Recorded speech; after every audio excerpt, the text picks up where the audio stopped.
Election code of கான்டக்டை முன்னிட்டு நாளைய தினத்தோட சாப்பாடு வந்து முடிச்சுக்குவோம். நாளைக்கு இன்றைக்கி வந்து ஸ்பெஷல் மீல்ஸு மஞ்சள் மீன் மட்டும் சத்தோடு கொடுக்குறோம்.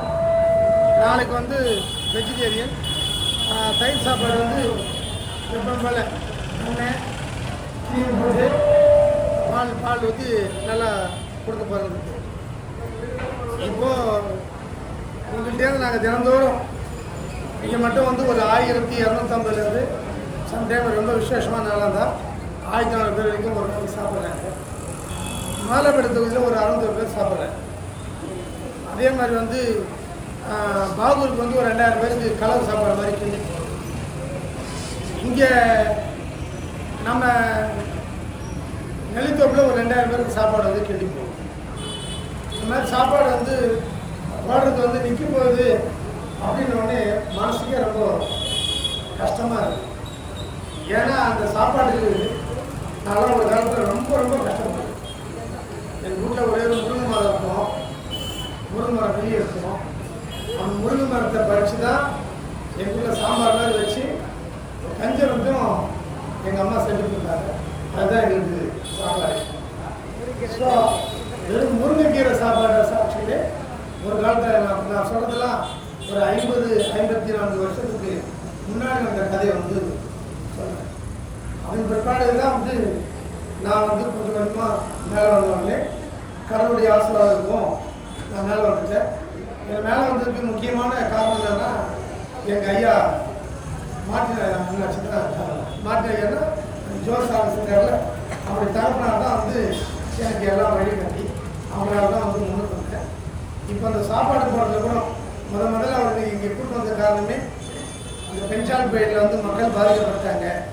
இவங்கெல்லாம் வந்து ஏதாவது பாதிப்பு நிவாரணம் கொடுக்கணும் அப்படின்றது தான் உள்ளே கொள்ளணும். அதே மாதிரி உள்ளே கொண்டு வந்துட்டு அவரும் ஒரு அரசியல் பிரவேசம் பண்ணி பாண்டிச்சேரியில் எல்லாருடைய மக்களுடைய அபிப்பிராயத்தை சம்பாதிச்சார். ஒவ்வொரு நாளும் இவ்வளோ சாப்பாடு அனுப்புறது வந்து அவர் தான் வந்து எல்லாருக்கும் வந்து அனுப்பிச்சிருக்கிறாரு. நாங்கள்லாம் அந்த வேலை செய்யறவங்களாம் அவருக்காக கூட வந்து குறைநிக்கிறதா அந்த வேலை செஞ்சுருக்கோம். ஸோ இப்போ சாப்பாடு மறுபடியும் வந்து இதை போடப்படியே இன்னும் போட 2 மாதம் ஆகும் 2 மாதம் ஆகணும்னு நினைக்கும்போது மிகப்பெரிய மனசு கஷ்டமாக இருக்குது. இந்த கேஸ் வேறு தட்டுப்பாடு ஆகிடுச்சு. பிரைம் மினிஸ்டருடைய லாபகமான முறையில் வந்து அந்த கேஸ் தட்டுப்பாட்டை வந்து கொண்டு வந்துட்டார். ஏன்னா அமெரிக்காவுக்கும் ஈரானுக்கும் உள்ள அந்த போரில் வந்து நம்முடைய கப்பல் எல்லாத்தையும் அவங்க தான் வந்து தகர்த்துறாங்க. ஸோ இப்போ அது வந்து என்ன ஆச்சு கேட்டால் பிரைம் மினிஸ்டர் நம்ம மோடிஜி வந்து அவருடைய தனிப்பட்ட ஒரு முயற்சியால் ஈரான் கவர்மெண்ட்டில் பேசி நாட்டில் பேசி நம்ம கப்பல் மட்டும் எந்த ஒரு ஆபத்தும் இல்லாமல் நேரம் உள்ள வர சொல்லிக்கிறார். இப்போ அது வரதுக்கு வந்து டிலே ஆகிடும். இந்த கேஸ் தட்டுப்பாடு வந்து இன்னும் ஒரு 4-5 நாட்களுக்குள்ள சரியாக போயிடும். மக்கள்லாம் எந்த பிடிப்பும் அடைய தேவையில்லை. கேஸ் கனெக்ஷன் இல்லை, அப்புறம் வந்து பெட்ரோல் இல்லை அப்படின்னு நேற்றுலாம் ஃபுல்லாக பெட்ரோல் இல்லைன்னு சொல்லிட்டு எல்லாம் பெட்ரோல் பங்கில் அலையும் போது சுட்டுவிட்டோம். இன்றைக்கி பெட்ரோல் பங்கெல்லாம் காலியாக. ஸோ அதெல்லாம் ஒரு வதந்தியை கையில் போட்டுட்டு ஒரு சில கட்சிகள் வந்து பண்ணுறாங்க. ஆனால் பிரைம் மினிஸ்டர் அவ்வளோ ஒரு லாபமான தன்மையில் வந்து சிறந்த முறையில் செஞ்சு கொண்டிருக்கிறது தான் என்னுடைய அர்த்தம். ஏன்னா அவர் ஆட்சிக்கு வந்த பிற்பாடு நான் வந்து காங்கிரஸ் இருக்கிறேன்.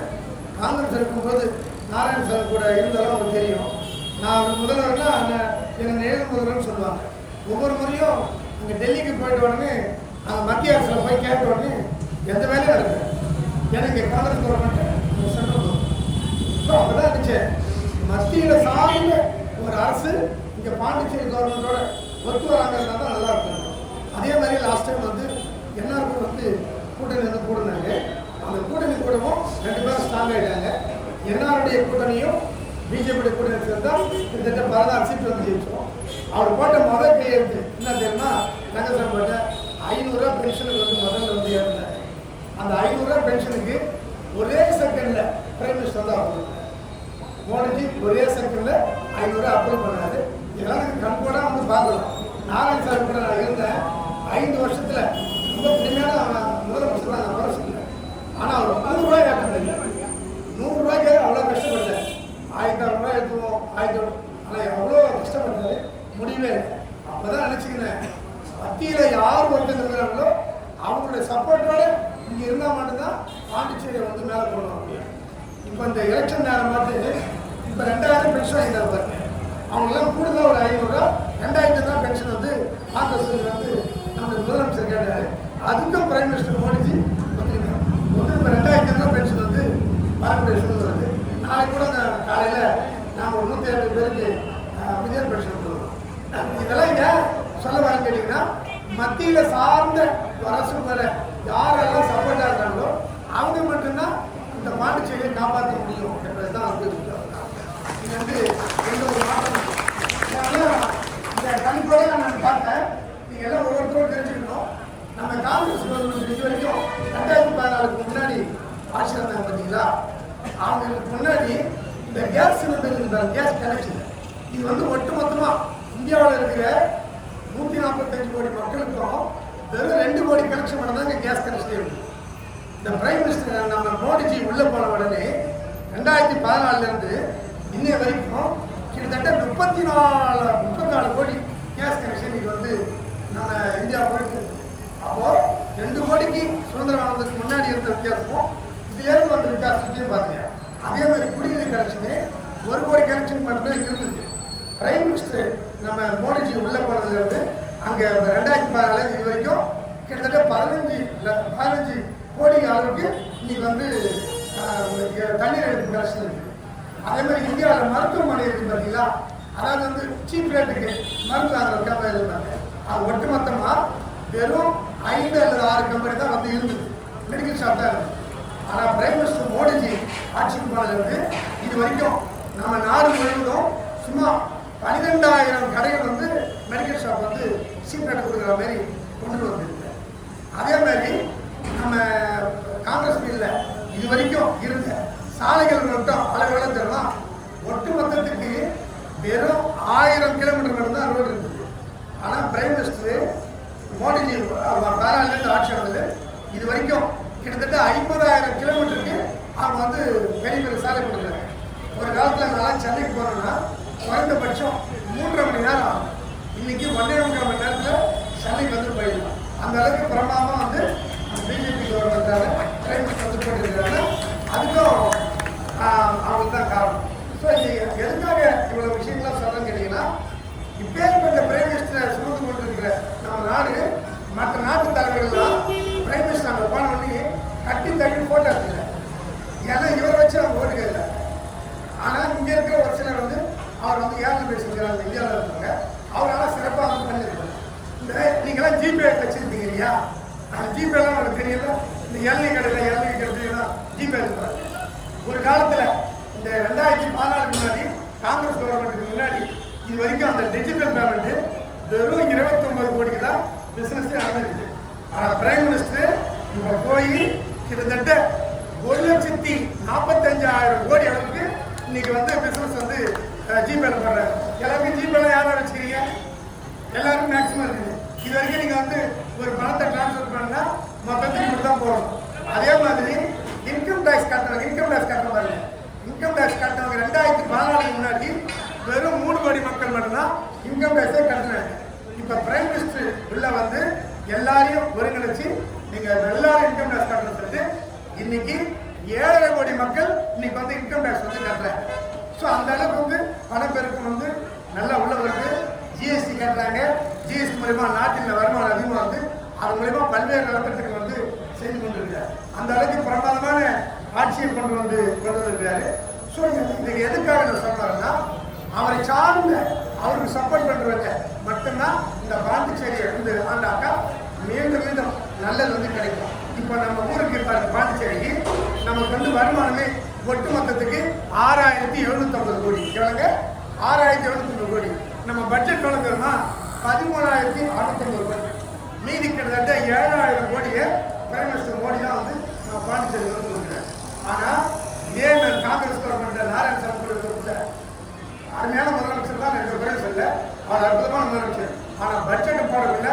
9,000 கோடி மேலே போட முடியும். 9,000 கோடி மேலே போட முடியல. அங்கேருந்து சாங்ஷன் ஆனது வந்து குறைவாகுது. ஏன்னா இங்கே என்ன கவர்மெண்ட்? காங்கிரஸ் கவர்மெண்ட். அங்கே என்ன கவர்மெண்ட்? பிஜேபி. அதனால் கொடுக்கக்கூடியது பரவாயில்ல. அதை சார்ந்த அரசு என்னாதுக்குள்ள கூடுதல் வந்து கொடுக்குறாங்க. ஏகப்பட்ட பட்ஜெட் போடுறாங்க. நமக்கு கல்விக்கு மட்டும் 27 செலவாகுது. பாண்டிச்சேரியில் 1,250 கோடி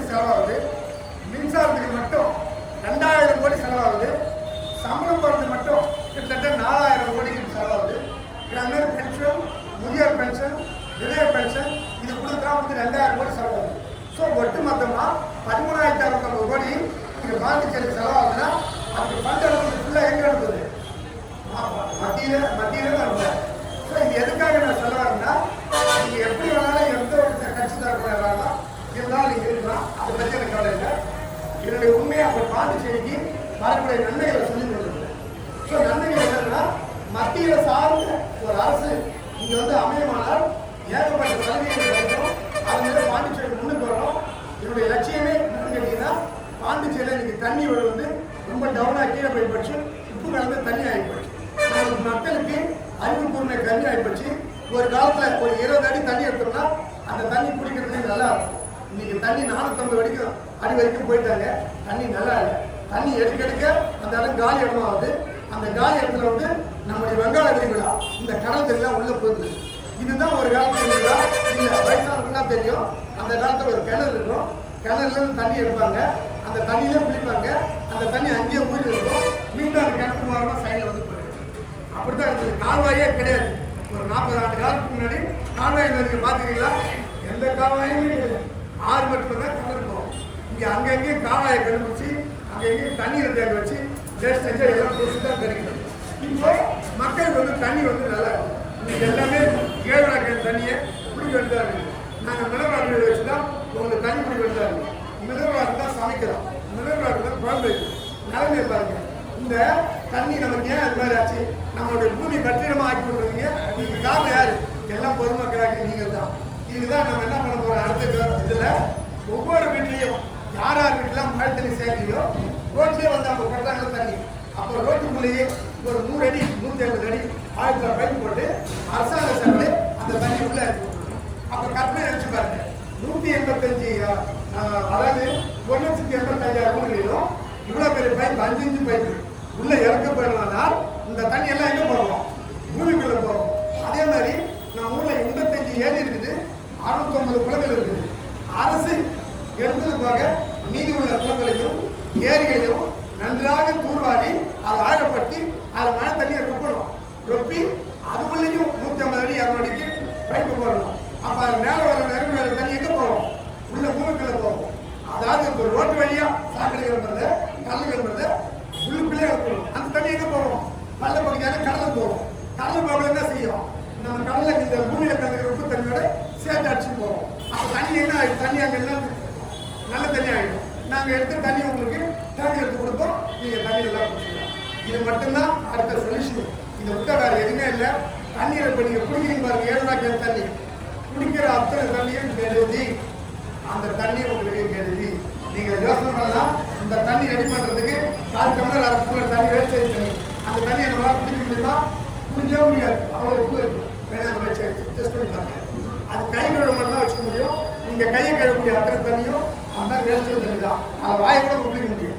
அப்போ உங்களுக்கு தண்ணி இந்த பாண்டிச்சேரிக்கு இந்த காலத்தில் ஒரு காலத்தில் பாண்டிச்சேரிக்கு படம் எடுத்து வந்தாங்க இந்த ஊர் தண்ணிக்கு. ஆனால் இந்த ஊர் தண்ணி வந்து இன்னைக்கு வந்து சுத்தம் இல்லாமல் உப்பு கறிக்குதாங்கன்னு மனசு கஷ்டமா இருந்துச்சு. என்னுடைய இலக்கு, என்னுடைய லட்சியம் இந்த பாண்டிச்சேரிக்கு சுத்தமான தண்ணியை என்னுடைய ஸ்கீம் பிரகாரம் கொண்டு வந்தோம்னா அடுத்த 3 வருஷத்துல இருக்கிற மழை நீரை பூமிக்குள்ள அனுப்பிச்சோம்னா இந்த பூமி முழுக்க நல்ல தண்ணியாக மாறிடும். நம்ம எல்லாம் நல்ல தண்ணி குடிக்கலாம். அந்த தெரிஞ்சுக்கிறேன். அதெல்லாம் உங்கள்கிட்ட நாங்கள் வந்து நாளையோட வந்து விடை கொடுப்போம். அதெல்லாம் 2 மாதம் வந்து எலெக்ஷன் வந்து நடந்துடும். கோட் ஆஃப் கான்டக்ட் முடிஞ்சோடனே மீண்டும் வந்து எப்போது மேலே சாப்பாடு வந்து நடக்கிறது இந்த தகவல் தெரிஞ்சிடும். உங்களை விட்டு நீங்கள் எல்லாம் தைரியமாக நடந்தோம். தாயா பிள்ளையா அண்ணன் தம்பியா குழந்தைங்க கூட சண்டை போட்டிருப்போம், உங்கள்கிட்ட வருத்தப்பட்டிருப்போம். நீங்கள் சாப்பாடை வீட்டு வச்சுட்டா உங்கள்கிட்ட நாங்கள் வருத்தப்பட்டிருப்போம். எதுவாக இருந்தாலும் நாம் எல்லாம் சகோதரர்கள். நான் என்ன பண்ணாலும் உங்கள் தம்பி உங்கள் அண்ணன் அந்த வீட்டாக எடுத்து வேண்டாம். எனக்கு கோபம் வரும். நீங்கள் எங்கே கோபப்படுவேன்? சாப்பாடு மீன் வச்சுற மாதிரி தான் கோபப்படுவேன். நீங்கள் எத்தனை முறை வேணாலும் சாப்பிடலாம். எங்கள் ஐயா வாரி வாரி கொடுக்குறாரு, நான் வேலை எல்லாம் போட்டுக்கிறோம். சாப்பாடு மீன் வைக்கிறது மட்டும் என் வயிறு விரியும், அவ்வளோ கஷ்டப்படும். அதனால தான் சாப்பாடை கொஞ்சம் கொஞ்சமாக வாங்கி எவ்வளோ வேணாலும் சாப்பிடுங்க அப்படின்னு சொல்கிறோம். இங்கே மீற அத்தனை சாப்பாடும் இங்கே இருந்து சாப்பாடு சாப்பிட்றோம்ல, மீதி 6 ரெண்டா ஒரு 2 மீறும். அந்த சாப்பாடு வந்து நாங்கள் வந்து ஒரு ஆசிரமத்தில் எடுத்துக்கிறோம், வள்ளலாஜி ஆசிரமத்தில் எடுத்துக்கிறோம். அவங்க அந்த சாப்பாடு சாப்பிட்றேன். ஸோ இங்கே மீறக்கூடிய அத்தனை சாப்பாடு அங்கே வந்துடும். அதனால ஒரு இலையில மட்டும் முடிஞ்ச வரைக்கும் சாப்பாடு மீதி வைக்காது. மீதி வைக்காம ஃபுல்லாக வந்து சாப்பிடுங்க. இனி வரும் காலத்தில் அடுத்த முறையில் சாப்பாடு போடக்குள்ள கட்டாயம் இருக்கும். முழு சாப்பாடை கொஞ்சம் கொஞ்சமாக வாங்கி சாப்பிடுங்க. நாங்கள் எத்தனை முறை வேணாலும் போடுறோம். உங்களை விட்டு பிரியத்துக்கு கண் கலங்கி நான் விடைபடுறேன். எனக்கு ரொம்ப வருத்தமாக இருக்குது. அடுத்த நாளையோட நான் சாப்பாடு போட்டு முடிப்பேன். உங்களுக்கு எல்லாத்தையும் நாங்கள் விடைபெற்றுக்கிறோம். எல்லாரும் எங்களுக்கு முழு சப்போர்ட்